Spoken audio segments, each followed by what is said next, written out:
This episode of Another Happy Pod is going to contain spoilers. If you have not experienced the content yourself, please go ahead and do so before coming back and listening to us ramble on about it. Thank you very much.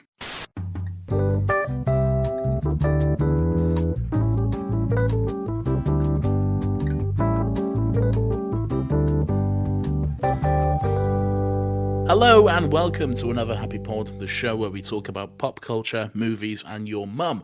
We're trying to keep things just a little bit fresh and optimistic. We don't always succeed, but we do have a good time doing it. My name is Nathan, and as always, I'm joined by Lawrence Thomas Mason. Oh, Jesus Christ. No! Hello, sir. Hello, sir. How are you? How's your week been? I'm tired for some reason. Oh, Alexa's popping off in the background, is she? She is.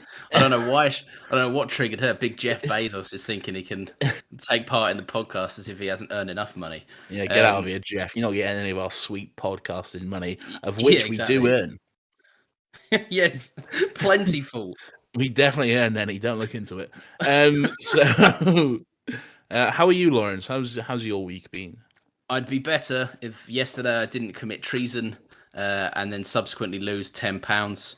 I'm not a football man, Nathan, as I know you know.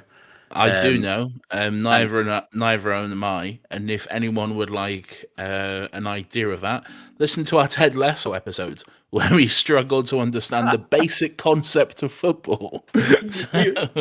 Me and Nathan just had a brain freeze for about half an hour because we were like, we like TV content, but don't know what football be. What rule? Offside? I know. But yesterday we both decided to put a little £10 cheeky bet down. Only we did it when the odds were just to explain. Yesterday being Wednesday, because and it was the semi-final maybe of the Euro. I think it's the semi-final, yeah. I don't fucking know. So anyway, it was England versus Denmark, and for some reason we both put a £10 bet down on Denmark to win, and we lost. I sent a voice note into because I've been invited. All of my mates go and watch the football. They go out to the pub and stuff, and they go every week. They're like, "Oh, do you want to come to the pub?" And I go, "Nah, I'd rather watch paint dry." Like, I just make a thing about I don't like football. I'm fine with not going to football. That's fine.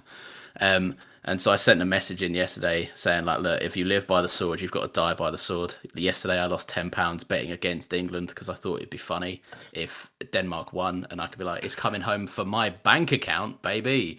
But that didn't happen. I lost £10. Collectively, Another Happy Studios lost £20 of hard-earned podcast revenue. You say that, but that's not actually the case, Lawrence. Because did you cash out like a sneaky boy? No. I didn't cash out. I'm not a coward. You lost £10. I, on the other hand, won £20. Excuse me? Okay, so Paddy Power, which is the app I use to place the bet, they have like a promotion, I guess, where your first bet, if you lose, it's free. Like, they'll just give you the money back. So the bet, like, it cost me nothing, first of all. So I still have the £10. And then I thought, oh, why don't I just chuck this on the roulette? Because I was already happy to say goodbye to that money. So I'll just chuck it on the roulette, see what happens. What do you know? It comes up black. Nathan's got himself 20 quid. Huzzah. Happy days. What fun. So there we were last night. Both of us, like, we were both saying, you know, England won. I went, oh, fuck's sake. And you were like, yeah, man, fuck. Little do I know, you're playing sneaky roulette games with your revenue. This is ridiculous. Why is it ridiculous? I'm not happy about this at all. That's hard-earned podcast revenue, Nathan. I want that split 50-50 with the group. That's not how it works, I'm afraid. No, I'm not happy in the slightest now. Well, why not? It's my money. I can do what I want with it. Yeah, I know, but I'm annoyed that I didn't do what I wanted with my money, which was win more money. Well, that's your fault then, isn't it? I'm aware of that, Nathan, I know. Well, that's how gambling works, you fuckhead. Oh, it's a bloody slippery slope. It is. Don't get addicted. Anyway, we're here to talk about a movie that didn't come out a year ago. Yes. Those are my favorite kinds of movies. Yeah, so this week we are discussing Black Widow. I think this is the first Marvel film since Far From Home, right? The first Marvel movie in over 2 years.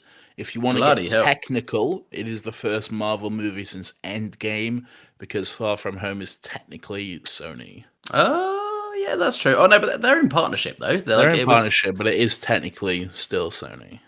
That is very technical. I would argue that it's fine as I said it, which is just because it's continuing the MCU. Well, it's continuing the MCU canon, but yes, we're going back in time. It is, but just technically, like in terms of distribution, like it doesn't say Far From Home by Walt Disney Pictures. It says Far From Home by Sony Pictures. I see. But we're going back in time, Nathan, to the year of 2016/17. 16. Is it right after then? Is it like it's pretty much straight after Civil War? Yeah. Yeah. Oh yeah, because she's on the boat. She's throwing her phone in a lake or some shit. Yeah. No. What do you make of it? What, like, overall? What were you expecting? So I was expecting just a very bog standard, middle of the road Marvel movie. Nothing terrible, nothing amazing, just something that'd be like, yeah, that was pretty good. That was a fun way to kill 2 hours, I guess. Yeah. So that's what I was expecting. And I was actually pleasantly surprised with this movie. Okay. I found myself enjoying this quite a bit. It definitely did exceed my expectations. I actually really like what they did with the story and the characters. The cast is, I think, incredible. There's some really good performances. I really enjoyed it. Don't get me wrong; it's not the best Marvel movie. It's not going to change anyone's life or anything like that. But it's a fun way. It's a good time. I enjoyed it. I think that's the perfect way to sum it up for me. It was a fun way to kill 2 hours. Like Lawrence. No, for fuck's every week. I like this. I like the film. It was a fun film. I think he didn't particularly try and do anything new, which was fine. Like my favorite Marvel movies, obviously there's the audience favorites, like, you know, your Infinity Wars, your Endgames and stuff, but you're going to enjoy them just because they're kind of, I see them as more kind of like defining moments in like film. Like they're big events, do you know what I mean? Like everyone's cheering, you don't get that in a normal Marvel screening. You only got that in like Endgame and stuff. They're the great ones. I think the really good ones that I like are like Winter Soldier, which I think did something new, Civil War, which I also think did something new. And I was expecting this to kind of, just be like your average kind of Marvel, your Marvel movie, which is more often than not is a fun way to kill 2 hours.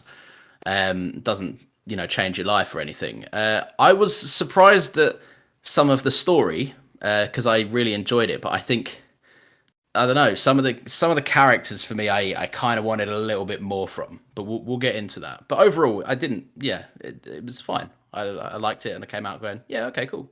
Sounds like you hate it and you hate women. Sounds like that's what you're saying. I actually, none of my problems involve the women in this, so fuck you. I like the women in this. I think they're great. I think they're much better than the blokes in this. Interesting. Of which there is kind of only really two. Yeah, a push 3 maybe.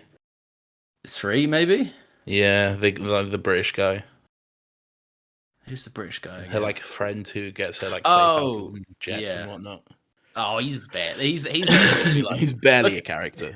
Look at me! I got you a house. Look at me! I got you a boat. I got you a thing. How do I get these things to places without being seen? Oh no! The military are looking into me. That's a perfect time to move my fucking jet across the nation and park it in an open field. To be fair, it would be pretty easy to move a jet. You just have to fly it. No, but as in like undetected, because you know. I'm sure it has cloaking devices. Yeah, but does he know how? Is he a pilot as well? How does he know how to do all that? Well, he must be.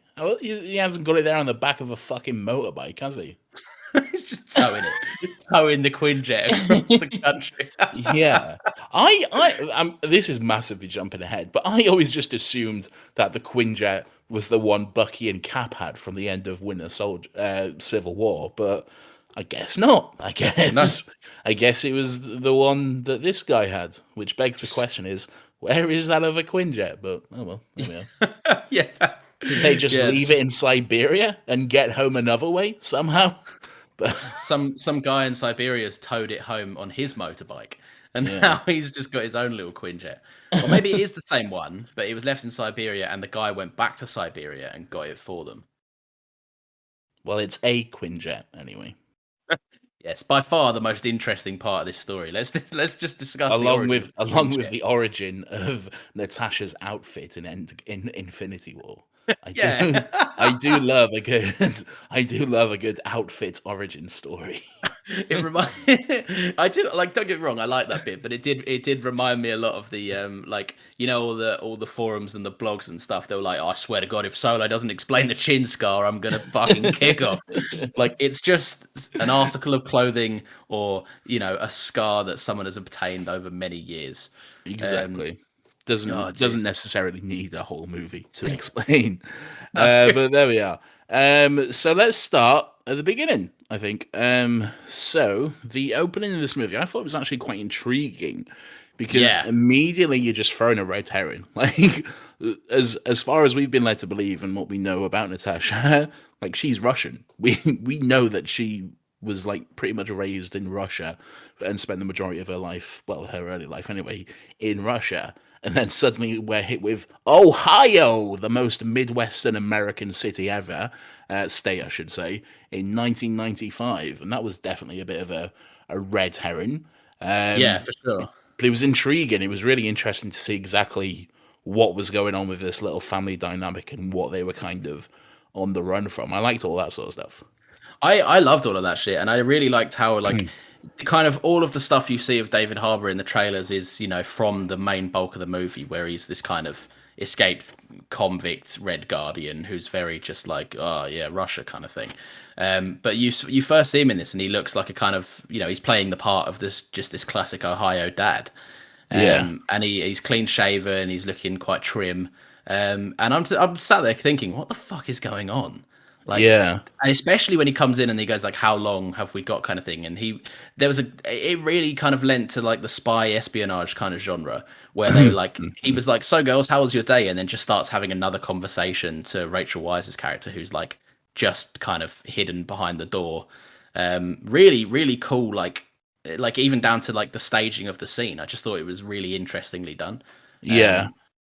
And then the fucking the actual kind of how that sequence ends and how it kind of leaves the past where it was, with the Red Guardian like shooting his gun off the side of a plane, like on the wing. That was top tier stuff. Like I was fucking on the edge of my seat with that. Yeah, that was all really good, really exciting. I particularly liked when they got to Cuba to meet up with their Russian contacts, I guess. That's like, and they're gonna take the girls and put them back into the Red Room. Just the moment when Natasha grabs the gun, and you just think, oh, okay, she's already done this. She's been to the Red Room. She knows she's done her training already. Yeah. And you can see she's already got some of that trauma. She already doesn't want to put her sister through that. I really liked that sort of stuff, and I think that's what I like most about this movie is the relationships and that family dynamic. I think. Oh yeah, 100%. And I think, just kind of leading on from that with the opening, the previous Marvel movies have done a lot to set up. I think Age of Ultron. I think we both have the same opinion on Age of Ultron. It does some very questionable things and takes some moral stances that I don't think are particularly correct. Oh boy, i.e. does it. Oh yeah, exactly. I.e. fucking women that can't, have children are therefore monsters and should be referred to as like fucking. Oh yeah, it made me feel yucky. You turn into a big angry monster and kill things and destroy everything in your path. I can't have a baby. We are exactly the same. Yeah, we are both monsters alike. Yes. Yeah, fucking. Anyway, down with Joss Whedon, I say. Well done, But Joss. He did it. yeah, fucking fantastic. Oh god, for a man who hates women, he sure loves some boob jokes, doesn't he? He does love a boob joke. but yeah, so there'd been previous setup to the Red Room and kind of how emotionally traumatizing it would have been to have been a part of it. And Black Widow has had a lot of great sequences in the past where she kind of reflects and reminisces on that. This is the scene that I think really set that up. Yeah. Especially with the what did you think about the credits being at the beginning? Like the how to Different. Nirvana, there was the Yeah. Very, very different, very strange. And I think there's more of it again at the end of the movie, because usually you do get that credit sequence at the end of the movie, but just wasn't there. Just straight into the scrolling text closing credits. yeah. But no, quite enjoyable. You got like little brief glimpses of like the actual trafficking that they do, and the terrified look on the girls' faces. Some of it really haunting stuff. Oh yeah. Really, like really bad. Not a huge fan of the song choice, but whatever. It is what it is. Seems I like weird the to have cover. a. I I like the know it seems cover of weird. Nirvana. I don't know. It felt just a little bit strange to me, but sure, Yeah. it works, I guess. Um, I know what you mean. I think it works, but something else probably could have worked better. But Yeah, yeah. yeah. It felt weird to just have this kind of slow cover of a '90s grunge song. Was it because it was '90s? I don't know. But yeah, pretty strange. But Marvel are very guilty of that. Like they are. Captain Marvel, they were like, "How do we communicate? It's the '90s." Oh yes, every '90s artist ever in the soundtrack. And Um, Blockbuster Video. well, yeah, exactly. In the first shot of the trailer as well. Yeah. But yeah, all right. So if we've got past that, because I did enjoy that setup. I really liked that. What did you think about kind of how it proceeded after that? Which I'm pretty sure it opened up with Black Widow escaping from Gemma Ross thinking he's somewhere near Black Widow, and she's like, "Yeah, I'm like already on a boat, man." Yeah, pretty standard Black Widow stuff, really. Fine. Have no strong feelings about any of that stuff either way. To be honest, it was just to get us to point A to point A to point B, really. So yeah, Yeah. it's fine. Always good to see William Hurt again. He's really good in these roles. I hope one day they do make him big and red. Let's have that happen, because that would just be a lot of fun. But yeah, it was. Were they like they because he looks different in this film. He Was there does look like a bit different. I think it's just because he's a little bit older. Really, I think he's Well, just I getting up thought because there. in when the trailers came out, because it almost looked like they made a conscious effort to de-age him. But this is obviously set like a couple of weeks max after Civil War, so Yeah, like he should look very similar esque to how he looked when that film came out, or like maybe a little bit older, but nothing that yeah. makeup can't fix. But it looks like they've tried to make him digitally younger, and I don't know if they have or not. It just looks very weird. He doesn't There look was like there was himself. definitely a weird kind of sheen to him. I think maybe they did try to knock off a year or two in visual effect. I'm not sure though. It's I don't know. The whole level of de-aging stuff is it's getting to the point where you're not 100% sure if it's there or not. Like with Rachel Weisz at the beginning and David Harbour, it was there, you could tell, but there was also just weird. I don't know. There's an uncanny valleyness to it, but also not at the same time. It's just getting to a weird, difficult point where I'm having trouble noticing it now. Well, Marvel have always been the front runners for that. Like Yeah, their work on de aging is fucking amazing.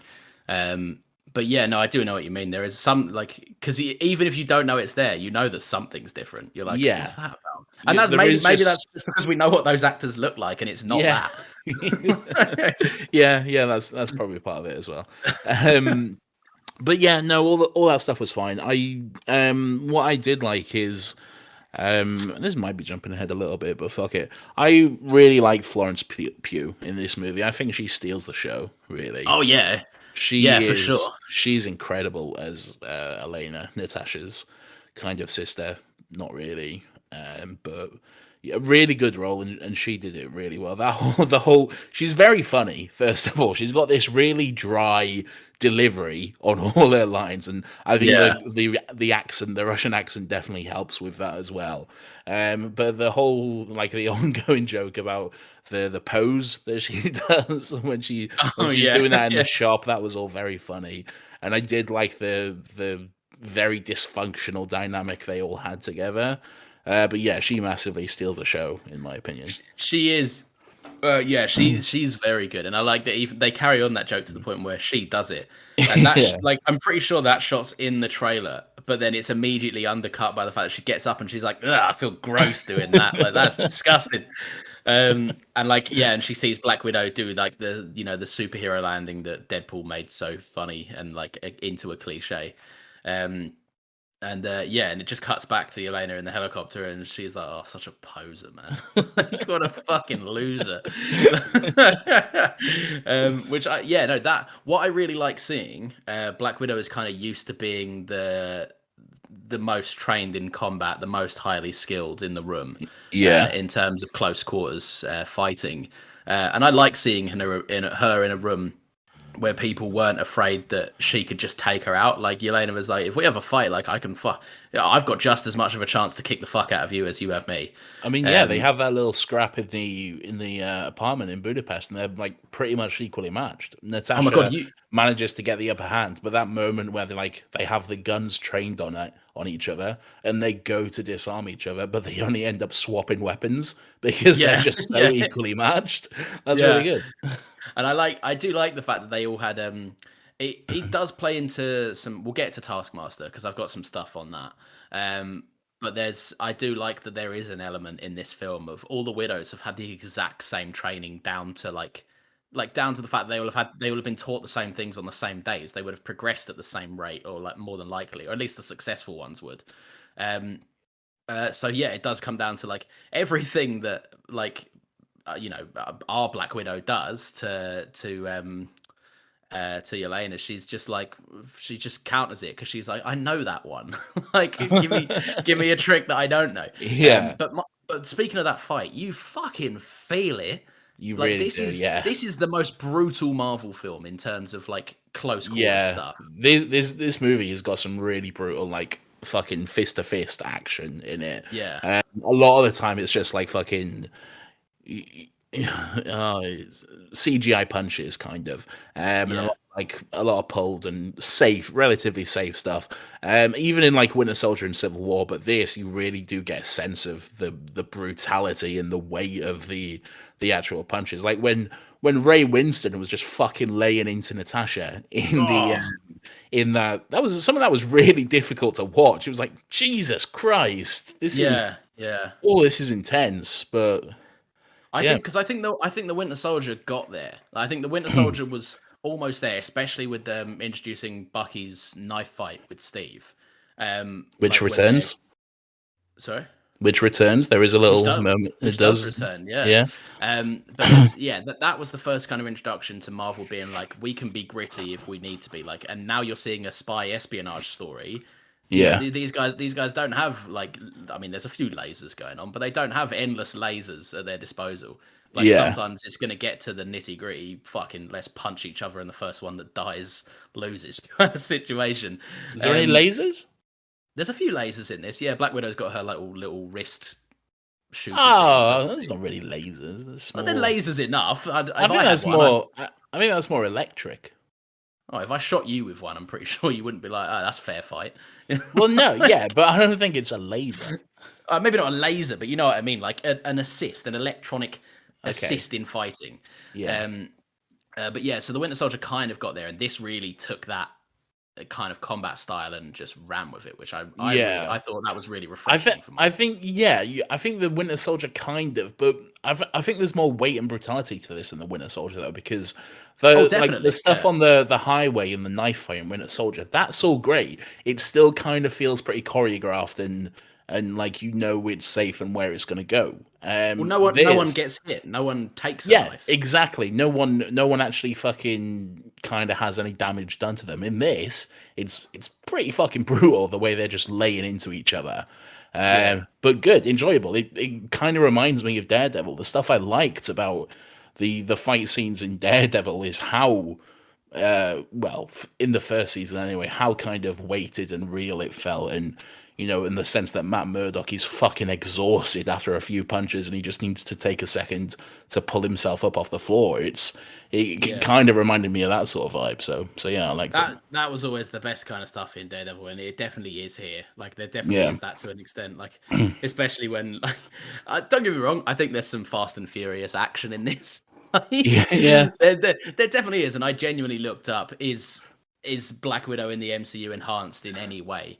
And she, what was it? I read somewhere like her fighting skills are augmented by a variant of the super soldier serum, but she hasn't got like enhanced strength or anything. She's just at peak human physical condition, I guess. And I think that super soldier thing is more from the comics. I don't think it's really an MCU thing. No, and I don't think so either. So like that's kind of what I'm saying is she must just be at peak physical human condition. Yeah. I do think that takes some liberties with this. Like I've seen Steve Rogers fall from greater heights and be fucking cut to shit. And she's like, I'll just fucking, launch my. I'm getting ahead of myself. She didn't jump all the way off that fucking Red Room structure right to the ground, though. She did. She did, land with a parachute. Yeah, but she activated her parachute like maybe a couple of feet off the ground. Like she should be mush. I think it was more than that. I think it was more than that. All right, but definitely not within the safe distance. She would not within the safe distance. No. Yeah, but it's a movie. Shut up. Anyway, no, I know. So we finally, after 9 years, we finally found out what happened in Budapest, kind of. Yes, sort of. Yeah, I like that. Yeah, so there we go. I like how they remember it in the Avengers as like a fun, jovial. Oh, you and I remember that very differently. Blowing up a human girl. I think it was more like what came after that, really, because I think she did say like they were like fighting off agents for like 2 days or something or whatever. So there's that. I like the idea of them fighting side by side in Avengers, and they're like, "Do you remember that time we blew up that girl?" And they're like, "Haha, yeah, great times." Yeah. But yeah, we do now. We now know. I never was someone who was clamoring for that though. Really, people were always like, "What happened in Budapest?" I'm like, "Oh, it's a throwaway line. Like, why does it matter all that much?"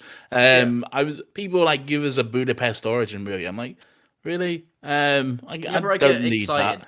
Whenever I get excited about a fan like throwaway thing like that, I think at the time of writing it, did the screenwriters care more than me? And if they didn't, then I don't care about it.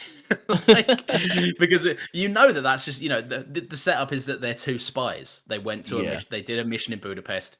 Oh, this is just like that time. Oh well, bloody, I don't remember it like that. Haha. And then 9 years later, people are like, "Tell me what happened." Yeah, and they didn't know this happened back then. No, of course they didn't. No, of course they didn't. And Jeremy Renner returns in a voice cameo only, but he is there, and later he's there in a photograph looking weird. But there we are. So it's great to hear Jeremy Renner again, although maybe not, because maybe he was cancelled recently. I don't know. So there we are. Yeah, I'm not really sure what is going on with that scenario. I hear he's a bit of a dodgy bloke. I hear he's not a good bloke. I never really I always found his performance in Endgame really fucking weird anyway. Like I found it a real big disconnect from the version of the character we've seen before. Like when he just turns to Thor and he's like, "You go get your magic hammer and you go up there and you tell him." And I don't know, seems very weird. But yeah. Yeah. My little Hawkeye rant over. All right, well there we go. Well, Lawrence hates Hawkeye. You heard it here first.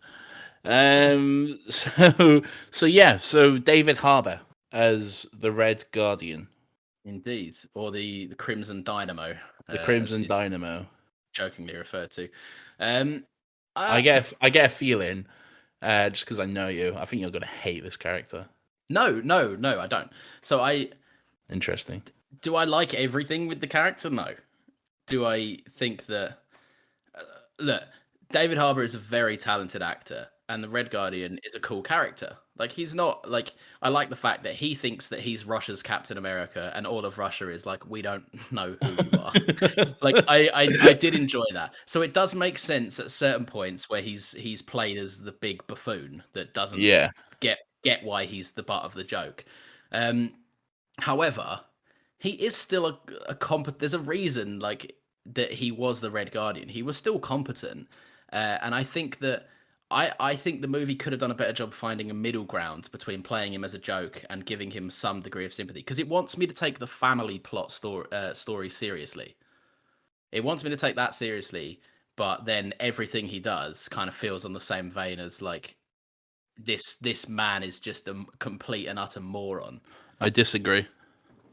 Go on. I'd like I to hear. very much disagree. I think yes, he is definitely comic relief. Yes, he is, a bit of a drunk, a bit of a very dysfunctional old superhero sort of thing, which he does really well. It's all great and Yeah. it's all very funny.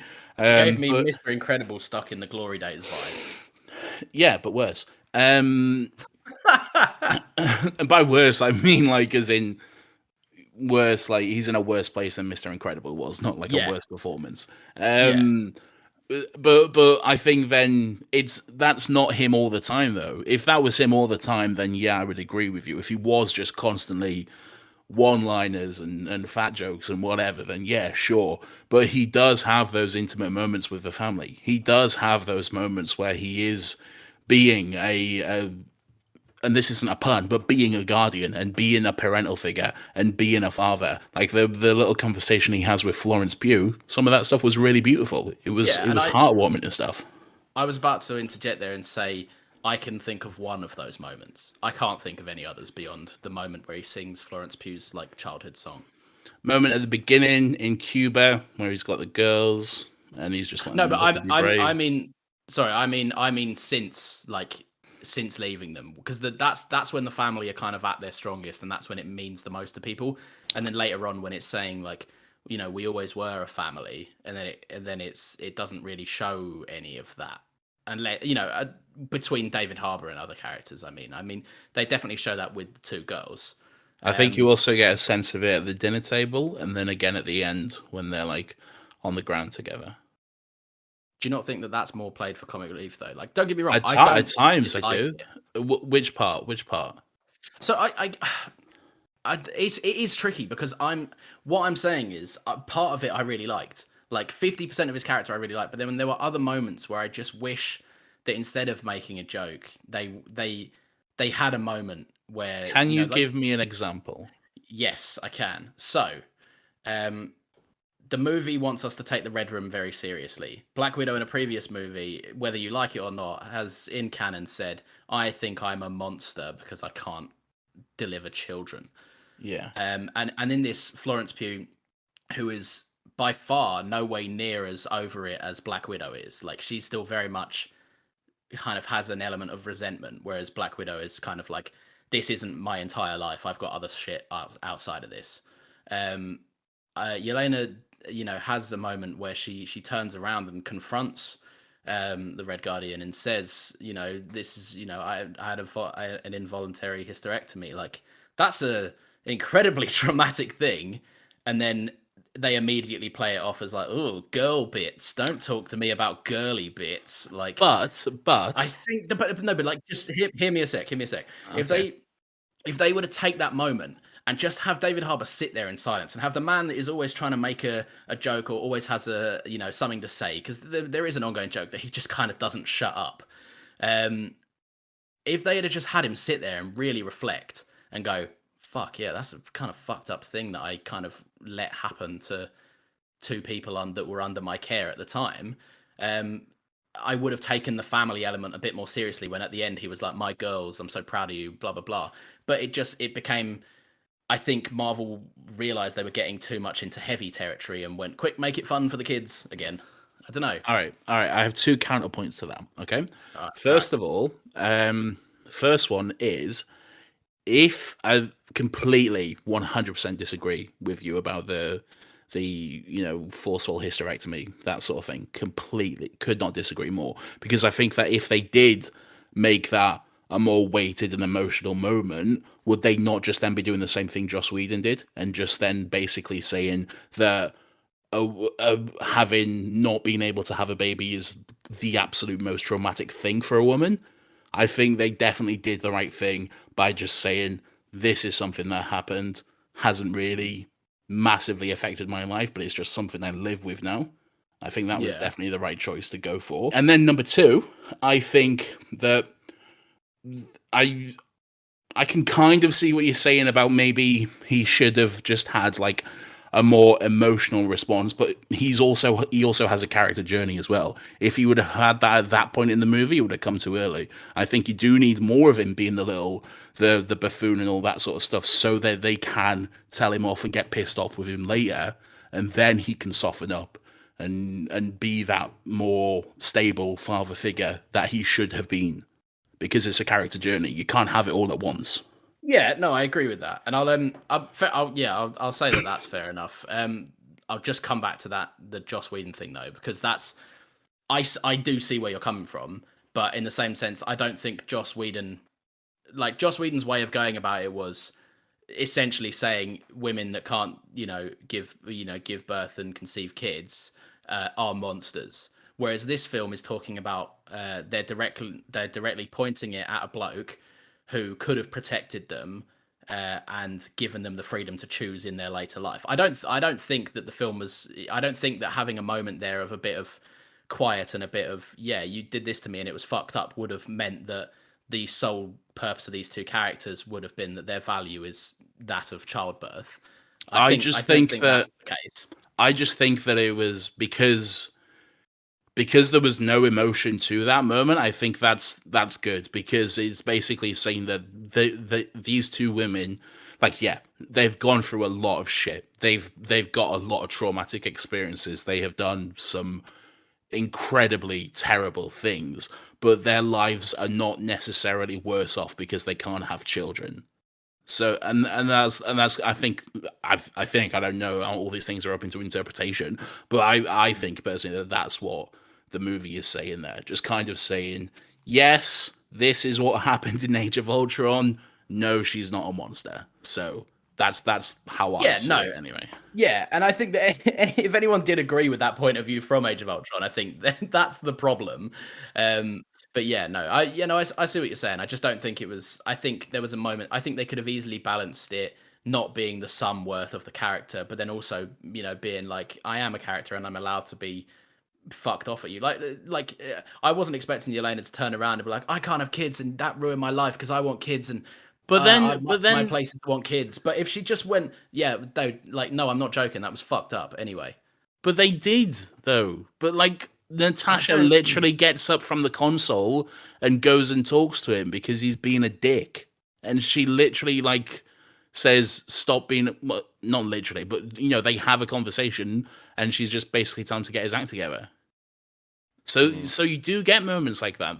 It's not just him, look at me, Russia, vodka, I'm strong. They do put him in his place, and he is like, yeah, okay. I think that you do get those moments with him. Fair enough. I mean, I don't know. I didn't feel them as heavily as you did. I would, if I had to sum it up to a percentage, I'd say the character was 70% joke, and 30%. Yeah, I'm a guy that's capable of learning and experiencing other emotions other than jokes. We do know you hate any comic relief character immediately. No, because this movie had great comic relief. I just don't think that his comic relief. Whilst you definitely need an element of it, like you said, and you need to have him take the piss early days to have the character arc that comes to a head at the kind of close chapter. How did you feel about the interplay between him and Rachel Weisz then? I didn't mind that so much. Okay. Mainly because those two still didn't really like it though. I just thought it was like I don't know. I thought there was more interesting stuff in the film than that. And the film took a lot of time being like, oh, we're a bit horny for each other. I was like, okay, it's fine. It's funny. But at the same time, it wasn't always hilarious. It wasn't. There was a few that fell flat, but I didn't mind it because I don't think that them two characters really had much emotional weight to bring to the story, especially not Rachel Weisz, as I think she was a little bit underdeveloped. One day I'm going to get to the bottom of whatever traumatic experience you had as a child. I don't have to have a traumatic experience to go, I just didn't find one thing funny. It just didn't, I think I like the MCU, I like the series of films, and I think they've done comedy really effectively. This is not one of those occasions. I found that Florence Pugh was every joke landed, and I thought she was hilarious, and I thought the interplay between her and Black Widow was amazing. I thought that was some of the best written comedy that we've had in recent MCU films. I just kind of sometimes felt with Rachel Weisz and David Harbour, it felt a bit flat. But yeah, I guess it's personal preference. But it's not me saying I dislike the fun in this movie. I think this movie wouldn't have worked without an element of comedy in it. Okay. Well, there we are. Anyway, do you want to fight? Because we'll have a fight. I want to scrap right now. Let's do No, I know what you mean though. That's fair enough. I like the comedy. I don't know, it worked for me. But there we go. Guess I'm dumb. So what do you think? So Claire, you said you have thoughts on Taskmaster. Yeah. Wasn't really Taskmaster, was it? Like, I liked it. No, but I liked it. I just felt, I don't know. I felt like I can't remember the character's name because I know she's the daughter of Ray Winston. Russian Ray Winston. Yeah. Yeah. I liked the reveal. I liked that it wasn't. I think there was some speculation that it might have been Rachel Weisz's character. I was really glad to see it wasn't. And there's a scene where them two are in the same room, and I was like, "Thank God!" Like, yeah. I saw as soon as I saw that, I went, "Yes, it's someone else." But then I didn't really think it was a reveal because as soon as like they talked about the daughter being exploded, I was like, "Oh, Taskmaster, okay, got ya." Yeah, exactly. that was my thing with it because it's as soon as I realized it wasn't Rachel, as soon as she appeared in the same room as Rachel Weisz, I went, "Well, it's not Rachel Weisz," and then I went, "Who else?" Oh, obviously. And yeah, that's fine. Yeah, I don't think it was. I don't think it was as effective as they were going for, and I think Taskmaster could have been used like that. Ultimately that could have been anyone in a mask. Yeah, it really could have been. Yeah, yeah, and I think that Taskmaster was necessarily was just a big name so that they could go Taskmaster's in this one. You should come and see it because it was 100% more the actual the costume and everything. It was the Taskmaster, not the actual character behind it. Because there wasn't really a character behind it in this version. Well, that's it, yeah. Yeah. But no, it was kind of effective. I did like the action pieces with Taskmaster. I thought all of that stuff was really good. I like that. Yeah. You do see elements from like different MCU stuff. We mentioned earlier like the Bucky knife fight that's in there. Obviously you have all the Cap stuff with the shield, and then even Natasha's fighting style and Black Panther. There's all previous MCU iconic fight moments make a big appearance in this. He's got a subscription to Disney Plus. She's got a subscription to Disney Plus, and she's just watching them over and over and over again. she's watching Iron Man 2, going, good fight scene, like this, solid. But yeah, no, it's because you've got everything down to how Steve throws the shield, down to how Black Panther uses his claws. So yeah, no, I liked that, but I do think that was a kind of thinly veiled attempt at being like, look, it's Taskmaster. And then ultimately, when it came down to revealing who Taskmaster was, that kind of went out the window, and it was like, now she just fights. I kind of thought it was a robot at first. Like when they did that. Oh, they've got the USB in the head. Yeah, no, when they like show her at first, and they're just in that room, and then you hear like the mechanical whirring or something. Like, is that a fucking robot? What's going on here? I think it's like a Darth Vader suit, right? Yeah, this is. I don't know. There's something going on there. It is kind of like a life support thing as well, I think. But yeah, that's all fine. Like I said, I did like all the action pieces with Taskmaster. They were all quite good, and even the fight whilst falling through the air was interesting to watch as well. Yeah. So yeah, I like all that. Like I said earlier, the stuff with the kind of confrontation with Ray Winston and Natasha, I really liked all that. It wasn't like villain versus villain fight sequence or anything. It was more like talking through things and the moments where he like punches her and like I said, some really brutal moments. but then it kind of started getting like third act of a heist movie where they, and by that what I mean is Yeah. they flash back to earlier in the movie where they show things that you didn't see, so now everything can make sense, which was, I don't know, I just found that kind of funny. Yeah, some movies have done a better job of that because my initial reaction was because if you think about that scene, there's a Rachel Weisz's character says to Black Widow, "Oh, I've already told the Red Room they're going to be here any minute," and then it cuts back to this like almost 5 minute long scene with David Harbour and Florence Pugh, and so as the audience, we're inevitably waiting for the Red Room to show up. And then when they show up, and then Black Widow's just kind of knocked out on the floor, and Rachel Weisz is like, "Sorry." I was sat there going like, "So did they just go? Oh, we better have a cup of tea and wait for that to happen then?" Because I was thinking like they've used that time somehow. Otherwise, you'd think they would have walked in and gone, "Guys, by the way, we should probably move. Like we should Well, probably go no, do something." because I just assumed that Rachel Weisz just immediately knocked her out after saying that. I don't know.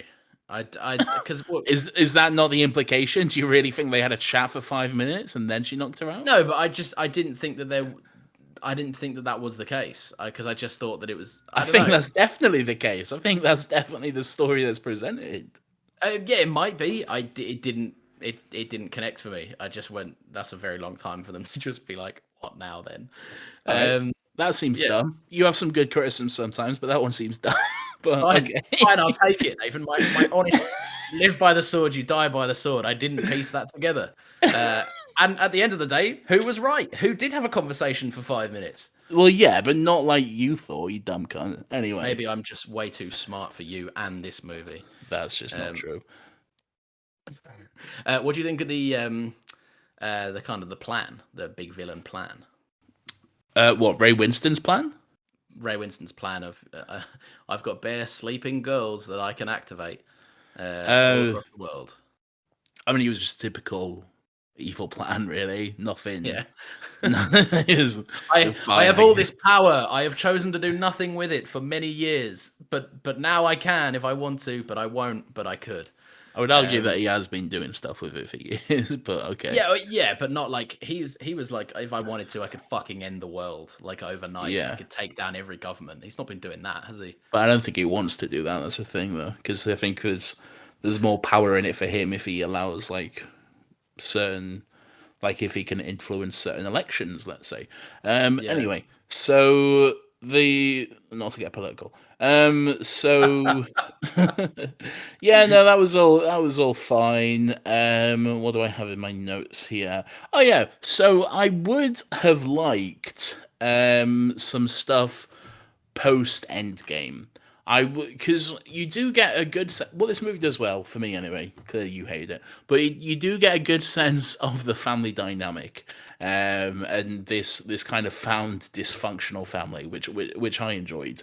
So, and I would have liked to have seen some more stuff post Endgame, like them finding out about Natasha's death and seeing what kind of comes next. You do get a tiny amount of that in the post credits, which we'll talk about. But especially, David Harbour and Rachel Weisz, I would have really loved to see some more of that sort of stuff.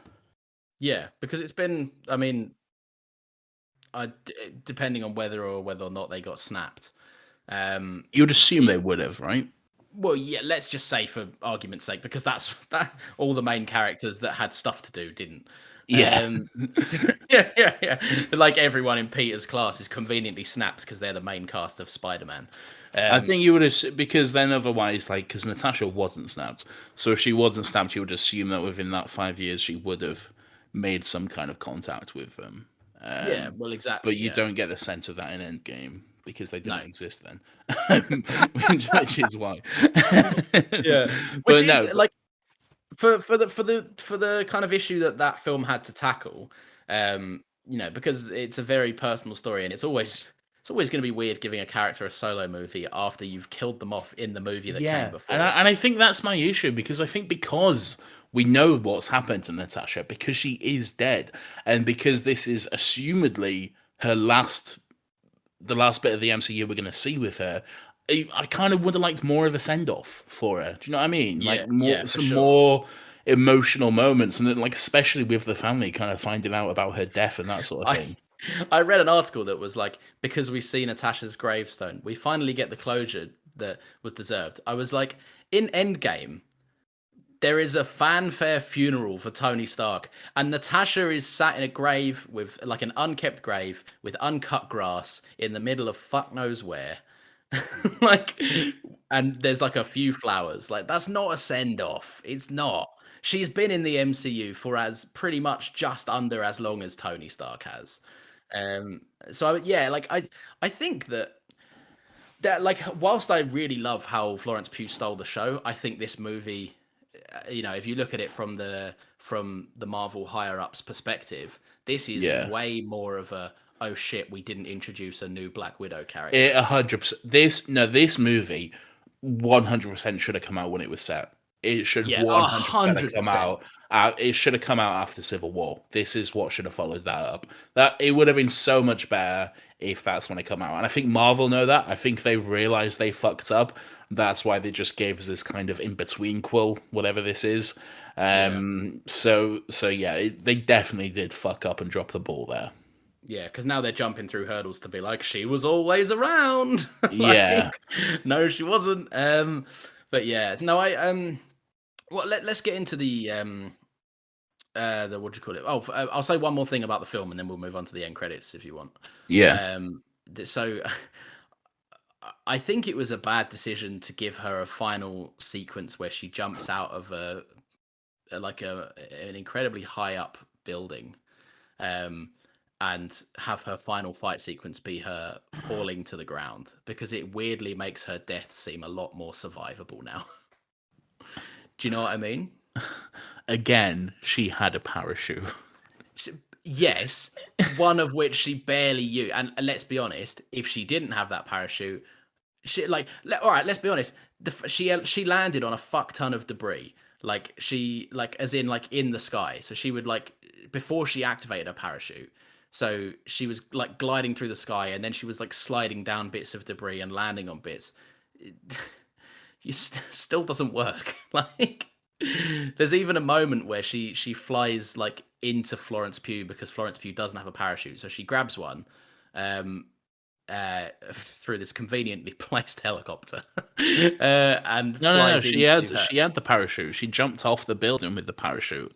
Yeah, but she needed to grab a second one for Florence. No, she gives Florence Pugh the only parachute, and then she fights Taskmaster without a parachute, and then she lands using the parachute Taskmaster had. Oh, okay. So either way, so the stuff that she's landing on, with the debris and stuff, and the fact that she smashes into Florence Pugh at a high collision, I don't know. I felt it was a weird choice to be like, this character has just died from falling off a height. It's movie physics. I don't care. It is movie physics, and I don't care either. It just struck me as a weird choice to be like, we've shown her die by falling off this fucking 100 feet tall structure. Now let's have her literally jump out of a fucking plane above the clouds and be absolutely fine. I know there was the parachute, but it just seemed like a weird choice for that to be the closing segment. Do you know what I mean? Yeah, I guess, but again, I just don't care. It's movie physics. Getting bogged down by that sort of stuff, that's all very cinema sins, so I don't care. How dare you, Nathan? The ultimate insult. No, but don't get me wrong, I don't care about it. I just felt it was a weird choice. It sounds like you care. Oh, I don't care about you. I don't care about you. Right, let's do the end credits, of which there is 2 post credits, right? What? No, there's not. No, I'm remembering the end of it as a separate thing. It feels because she rocks up with the white, the platinum hair. Yeah. That was very much pre-credits. Okay, well, let's talk about the post credits then. So the post credits, Florence Pugh is visiting Natasha's grave. This is obviously post Endgame because she is dead. She's a little emotional because her sister is dead, obviously. And then who should show up but Valentina herself, Madam Hydra, maybe not, from Falcon and the Winter Soldier. She was there with John Walker. So the movies and TV shows already crossed over. Yay. Yay. So, and then she's like, here's your target. You're gonna kill the man responsible for your sister's death. And then she hands her an iPad, and what do you know? It's the worst haircut in the world. It's Clint Barton, Hawkeye himself. And Valentina is technically not wrong. He He's not wrong. technically, if you want to take it very, very literally, he is responsible for Natasha's death. What I want to know is, how does she know that? Yeah. How does she know what happened on Voromir? And I'm sure we'll find out. But at this point, it's very interesting. I How I, does I hope she there's going to know? be some kind of interesting explanation for that. But what's inevitably has happened is that one of the Avengers had a little press conference and they were like, "This tragic event took place." Yeah, And then like, probably. whilst most of the world might see Hawkeye as this guy that's like, "Oh man, that sucks," because he tried to save her but he couldn't. They both wanted to sacrifice themselves. How lovely. She's probably there like, "Nah, he could have easily killed." I don't know. She's obviously got some information and some angle, and clearly some employer, as they mentioned, they both want a pay rise, presumably meaning that she's not the person that dishes out the pay rise, which is not the boss. So she's clearly working for someone.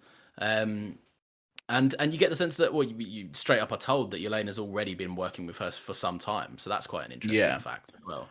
And so, as what was I going to say? Fuck. Oh yeah. Interestingly, This was actually supposed to be Valentina's first appearance, technically, Yes, yeah, because obviously this was supposed to come out over a year ago, and Falcon and the Winter Soldier was supposed to come out after this initially, yeah, but pandemic changed things around, um, which kind of makes her appearance in Falcon and the Winter Soldier make a little bit more sense because she is just suddenly, I'm here now and you know me.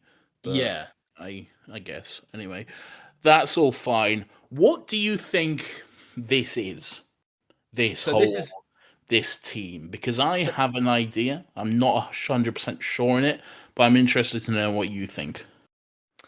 um, it's tricky because it's either, and keeping in mind that Florence Pugh has been announced to be in the Hawkeye show, Yes.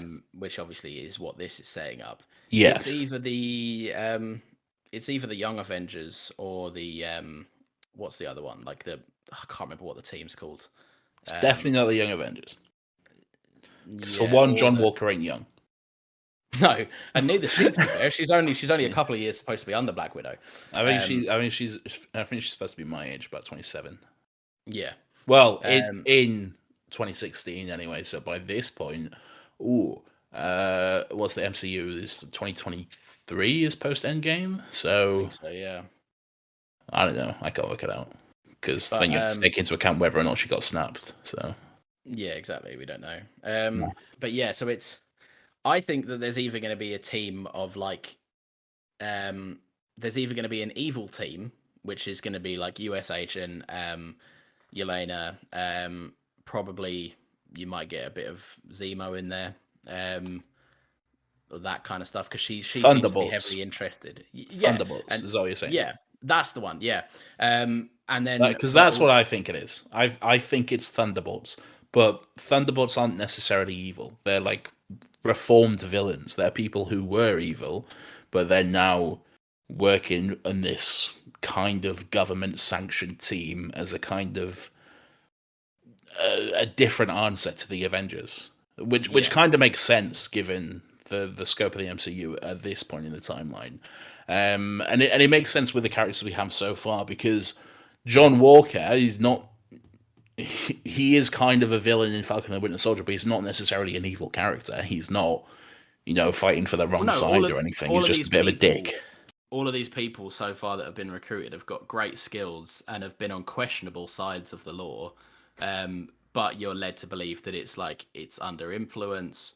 Like for example, John Walker as the scapegoat of he'd just taken the super soldier serum when he committed that murder. And everything was heightened and he just lost someone. Yelena literally has the guise of I was under mind control.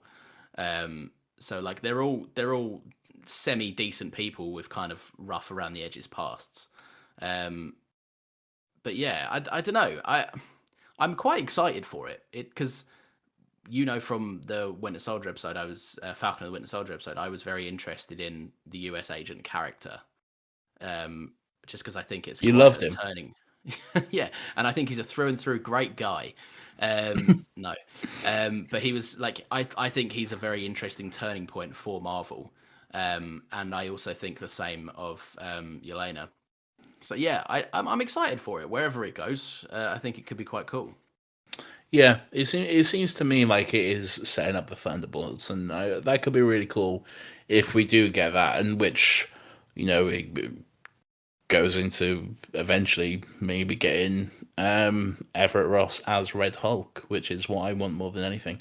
So, or some kind of Red Hulk. I think we need Red Hulk because that'll be a lot of fun. So yeah, I'm looking forward to all of that if we get it. But yeah, and that's pretty much it overall. Marvel is back at the movies. Hell yeah. And Hell I enjoyed yes, it with a indeed. nice. I had a nice salt and sweet popcorn. Disgusting. What's your popcorn of choice? And I don't get popcorn. I don't like popcorn. Oh, you're a nachos guy, aren't you? Or a hot dog? These days I'm just a large fry guy. That's all I am. Okay. You're not Not even about snacking. No, I'm not about the crunch anymore. I just let me have a drink, let me enjoy the movie, and let me silently judge people around me when they open their crisps that they brought in. Fair enough. And there you have it, guys. Yeah, no. I'm gonna. This is definitely a big fat watch because it's a Marvel film, and even if you don't want to watch it, you're gonna want to because you won't know what the fuck's going on if you don't. You can't skip the TV shows. That has been made clear to us now. You better watch it Yeah. all. You better watch it all. Yeah, strap the fuck in. We're not going away anytime soon. Anyway, join us next week for Loki. Like I said, you better fucking watch it all because here Yeah, we go. strap the fuck in again. So definitely a big watch. It's definitely a big watch from you. But yeah, so I'm gonna wrap this bitch. So like Nathan said, Fridays at 10 a.m. Our new episodes come out next week. We are going to be talking about handsome Loki and other variations of Loki who are also handsome and or lovely. Here is a sound clip because Lawrence forgets every time. Come on. What did you expect?